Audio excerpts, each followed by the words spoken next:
반갑습니다. 김능구와 이강윤의 여론조사 대여부. 10시 현재 3.64%랍니다. 굉장히 높은 것 같아요. 지난 2017년 19대 대통령 때 이 시간에는 2.4%였대요. 예. 이게 다 안철수가 끌어올린 투표율이 아닌가. 안철수가 끌어올렸다. 뭐 참 여러 가지 큰일 하고 계십니다. 그러니까 안철수가 끌어올렸다. 그게 역풍의 투표율일 수도 있겠네요. 네. 그죠? 대선 예측에서 가지고 보통 1차적이 투표율이잖아요. 그렇죠. 지난 대선 때 최종 77.2%였는데 이번에 중앙선관위 조사에 의하면 80% 정도 되지 않겠나. 아무튼 양쪽 진영 다 투표 욕구는 커졌을 겁니다. 예. 이 느닷없는 심야의 단일화 때문에. 이게 여론조사가 아마 3월 2일까지가 네. 마지막이었죠. 그렇죠. 예. 그래서 이제 깜깜이 선거에 들어갔는데 깜깜이 선거에 대한 좀 이렇게 이 불확실성을 조금이나마 우리 독자들한테 해소시켜주기 위해서 한번 여론조사에서 나타난 윤환 정격 단일화에 대한 예. 일종의 추정이죠. 단일화된 다음에 여론조사 할 수는 없었잖아요. 예. 그러니까 그 전에 가상대결로 이렇게 물어보고 했던 걸 가지고 소장님이 한번 이제 여론조사 흐름에서 봤을 때 예. 단일화의 영향 한번 짚어주시죠. 정치가 이래도 되는 것인가 또는 정치가 이럴 수도 있는 거구나 그런 생각이 좀 어제 새벽이죠 들었고 첫 일보 조선일보 보도를 보고서요 사극 주말 사극을 보고 있는 것 같다. 근데 한 6개월이나 1년치 분량인데 이걸 이렇게 압축해가지고 한 2, 3일분으로 줄여서 하이라이트만 보여주는 사극 같다는 생각을 했습니다. 정치 희화화가 참 심하구나 그랬고 정권 교체를 희망하는 측에서는 윤안의 선거 최막판 사전투표 하루 전 새벽에 벌어진 단일화로 인해서 정권 교체 가능성이 좀 높아지겠다. 그래서 투표 욕구도 올라갔을 거고 그 반대에서도 정치를 이렇게 희화화해도 되는 것인가 이렇게 허무하게 만들어도 되는 것인가에 대한 반발심이 역작용 이것도 좀 분명히 일어나리라고 봅니다. 심지어 안철수법 만들자는 얘기까지 나오고 있습니다. 뉴스메이커는 대단한 뉴스메이커에 분명합니다. 6시간, 7시간을 운전하고 해외에 계시는 분들 투표하러 갔다 왔는데 사퇴를 해버리니까 자기 표가 무효가 되는 거 아닙니까? 당연한 항의이자 민주시민의 권리 그 안철수법 같은 거 만들자는 것은 당연한 권리로 보여집니다. 단일화는 3월 3일 새벽 2시쯤 이루어졌다고 하고요. 그 전날 직전까지 집계됐던 것들 대부분은 윤석열 후보가 오차범위 내에서 이기는 것으로 지금 말씀드리는 것은 단일화 합의 이전에 조사가 종료된 그리고 3월 3일 이후로 공표가 가능한 것들입니다. 여론조사 심의위원회 홈페이지 보시면 다 나와 있는데요. 몇몇 여론조사에서는 3자 대결, 즉 단일화를 상정하고 물은 질문이 있습니다. 그러니까 이건 후보 간 표가 어떻게 흘러가느냐는 교차 분석을 통해서 유추해 볼 수 있겠는데요. 머니투데이 갤럽 3월 1일, 2일 이틀간 조사한 겁니다. 우선 4자 대결 불러드리면 이재명 39.2, 윤석열 40.6, 초박빙, 오차범위 내 초박빙입니다. 심상정 2.1, 안철수 9.0. 그런데 단일화를 전제로 3자 대결 붙여봤더니 이재명 42.2, 윤석열 42.5, 심상정 7.3. 심상정이 4자 대결에서는 2% 정도였는데 3자 대결로 줄였을 때 단일화 이후에는 7.3%로 약 5%포인트가량 올랐습니다. 이 중에는 평소 진보 정당 성향의 지지자도 있었겠지만 사퇴한 안 후보 표도 일부 왔으리라고 충분히 유추 가능합니다. 어쨌거나 안철수 사퇴 후에 갤럽 조사에서는 0.3%포인트밖에 차이가 안 났다. 이건 그냥 참고만 하십시오. 문화일보 엠브레인 퍼블릭 역시 3월 1일 이틀 조사 단일화를 가정하고 양자 대결 했을 때 윤석열 45.9, 이재명 45.0 불과 1%포인트도 차이가 나지 않습니다. 참고로 말씀드리면 저는 허용 오차 범위 내는 물론이고 2, 3%포인트의 차이는 여론조사 기법으로는 도저히 잡아낼 수 없는 수치라고 봅니다. 저는 솔직히 무시합니다. 그 정도는. 이 문화일보 엠브레인 퍼블릭 조사에서는 안철수 지지층의 약 36%는 이재명에게 갔다. 33%는 윤석열에게 갔다. 4.6%는 심상정에게 간 것으로 교차 분석됩니다. 중앙일보 엠브레인 퍼블릭은 하루 전인 2월 28일부터 3월 2일까지 조사됐는데요. 단일화 후, 즉 안철수 사퇴 후 윤석열 47.4, 이재명 41.5 오차범위 바뀝니다. 안 후보 지지층 중에서 약 31%가 이재명에게로, 29%는 윤석열에게로 그냥 똑같이 30%씩 나누어 가지는 것으로 보시면 될 것 같습니다. 이때 심상정 후보에게는 8.5%가 갔습니다. 안철수 지지표 중에 적지 않은 포션이죠. 다음 한경 입소스 3월 1일 2일 이틀 조사했고요. 단일화 후 윤석열 48.9, 이재명 42.8, 오차범위 밖으로 윤이 앞서는 것으로 나옵니다.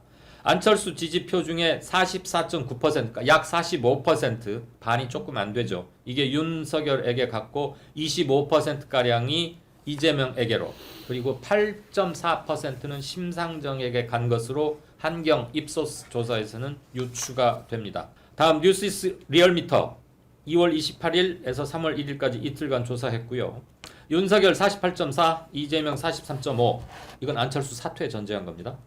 안철수 표의 31%는 윤에게로, 25% 정도는 이재명에게로, 10%는 심상정에게 가는 걸로 교차 분석됩니다. 대충 읽어드렸는데요. 숫자를 너무 여러 개 불러드려봐야 뇌리에 남지는 않을 것이고, 안철수 전제로 하면은 윤이 조금 유리한 건 맞다. 그리고 안철수가 점유하고 있던 지지율의 적게는 30%에서 많게는 한 45%쯤이 윤석열 후보에게로, 그리고 약 30%가량이 이재명 후보에게로, 그리고 많게는 한 10%쯤이 심상정 후보에게 가는 걸로 교차할 수 있습니다. 여기에 한 말씀만 제가 견해를 올리자면, 분위기상으로는 정권 교체를 바라는 범보수 진영에서 붐업 되는, 분위기가 확 살아오르는 효과는 분명히 있습니다. 그건 뭐 누구도 부인할 수 없고요.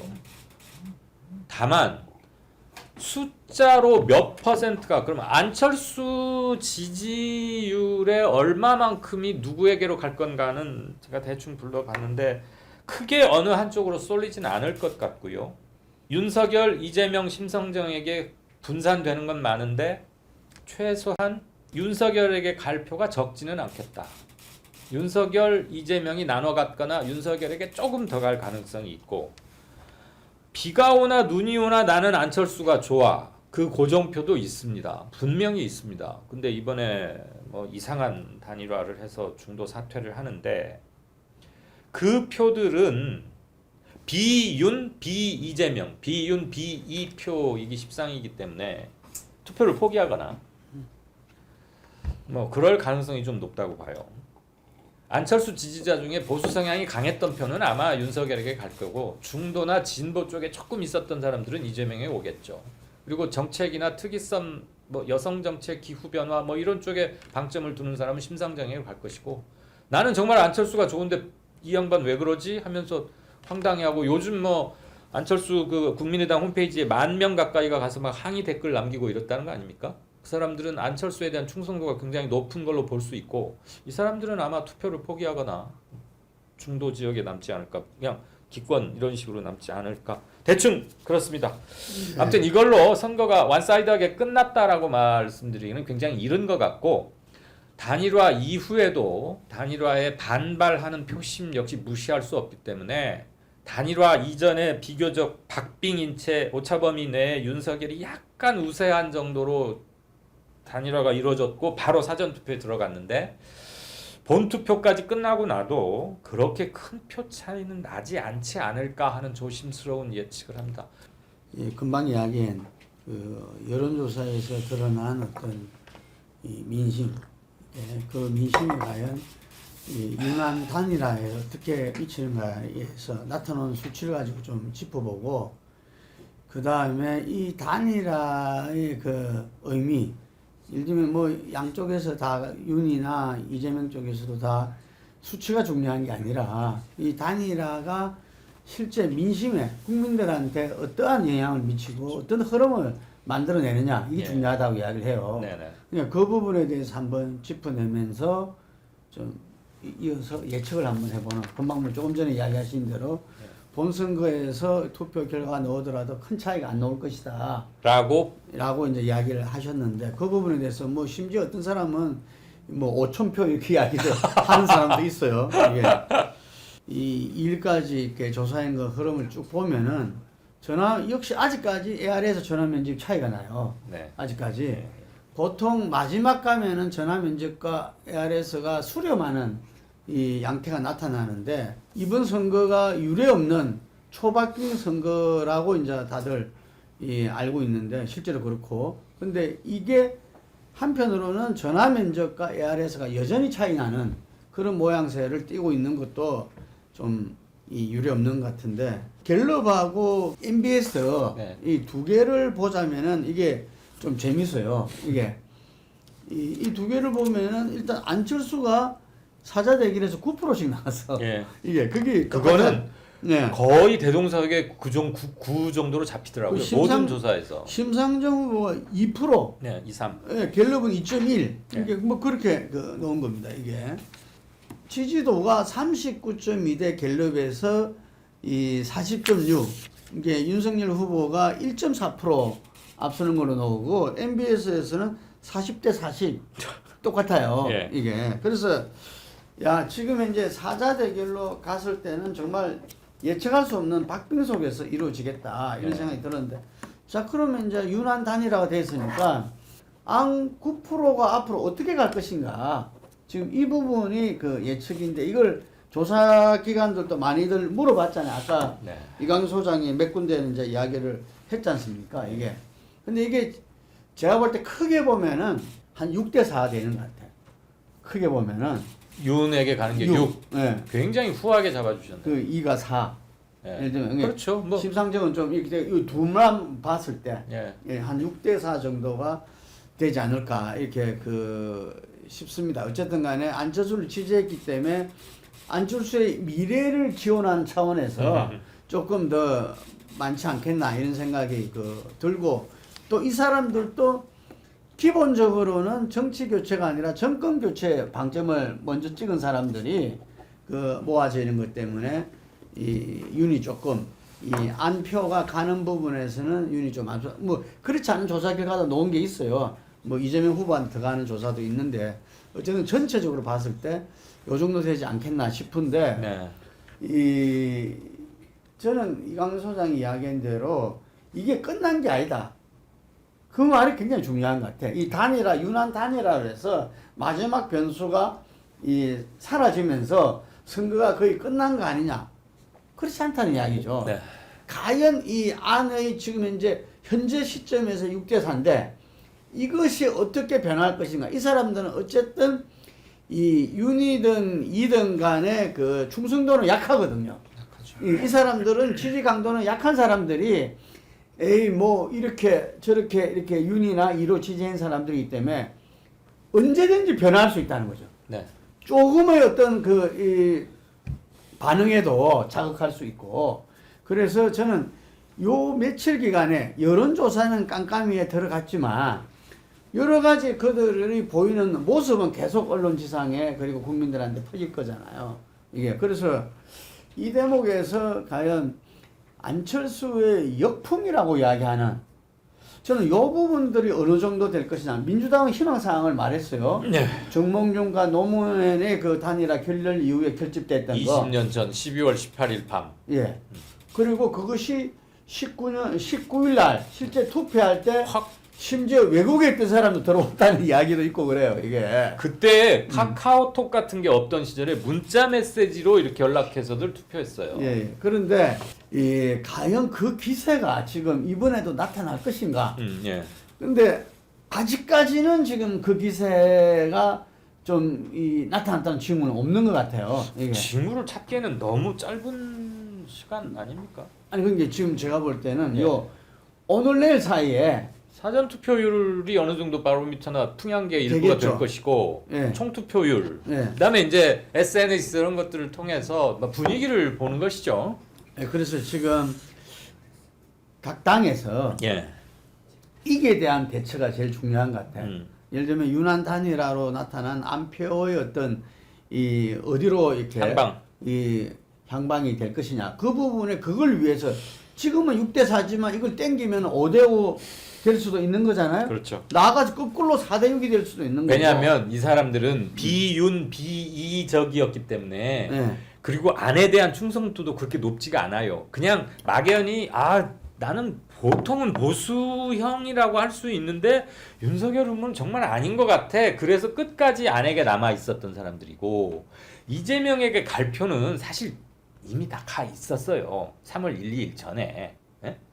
그래서 야 그냥 안철수 조언에 그냥 있었는데 이렇게 되니까 애매한 사람들. 그래서 앞으로 있을 주요 선거에도 이 사람들이 결국 주요 향배 스윙보터라고 표현해도 좋을 것이고 그게 뭐 최대 한 10% 정도가 아닌가 싶은데 제가 이제 전에 듣기로는 예. 민주당에서는 어쨌든 간에 그 두 가지에 대한 그 입장이 있는 것 같아요. 예. 왜냐하면은 이 우리가 유난 단일화에 대해서 가만 보면 전면전을 안 하는 것 같잖아요. 지금 민주당이 예. 아주 필수적인 어떤 논평, 예? 그리고 저- 몇몇 의원들의 어떤 개별- 페이스북 개별적. 의견 제시 뭐 이 정도에 머물고 있거든요. 예.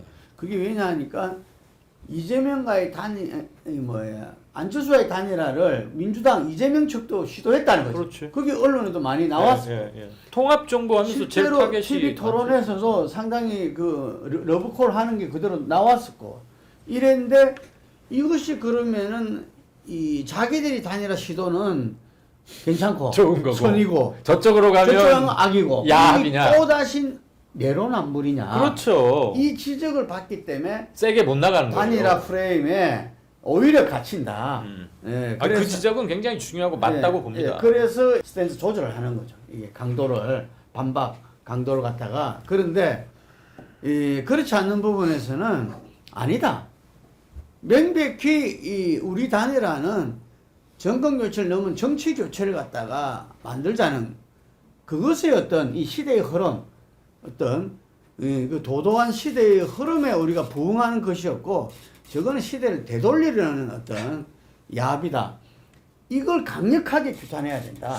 저는 이게 그래서 그 사람들이 저 유난 때 가는 거는 아까 말한 대로 반이잖아요. 네. 유난 때 가는 걸 막아야 된다. 최소한 이런 입장이 있는 거예요. 이게 저는 방금 말씀하신 그 부분이 입론, 논리를 세우기에 좀 취약한 지점이 어디냐면 정권 교체론에 계속 시달리다가 투표 한 열흘쯤 남겨두고 정치 교체라는 것을 제기했고 바로 일요일 날 의총까지 열어서 추인을 하고 대선 결과에 관계없이 정치개혁 하겠다고 했어요. 저는 그게 한 5개월 정도만 빨리 제기돼서 정권 교체론과 정치 교체론을 정말 제대로 붙이면 이번 선거가 이렇게 빈약하지도 않고 자질, 도덕성, 혐오 이쪽으로 이렇게 치우치지 않고 뭔가 아젠다 세팅을 둘러싸고 힘겨루기 할 수 있었는데 너무 늦게 나왔다는 것과 또 하나 안철수가 이재명이 제기한 통합정부에 참여하면 좋은 거고 윤석열하고 손을 잡으면 야합이냐 그거는 형용모순이자 논리적으로 취약할 뿐더러 지금도 박근혜가 억울하게 탄핵당했고 복권 복위 시켜야 한다는 주장을 하고 있는 조원진인가 하는 사람 그 그룹에게까지 손을 내밀었어요. 그걸 정치교체라고 봐줘야 합니까?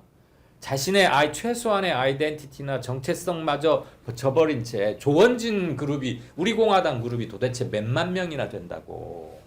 바로 그 부분 때문에 왜 그런 쓸데없는 이- 얘기까지 해서 오해를 받으면 그러니까 제대로 이 윤안의 전격적인 단일화를 제대로 비판하지 못하고 엉거주춤하고 있는 것 중에 이도 하나예요.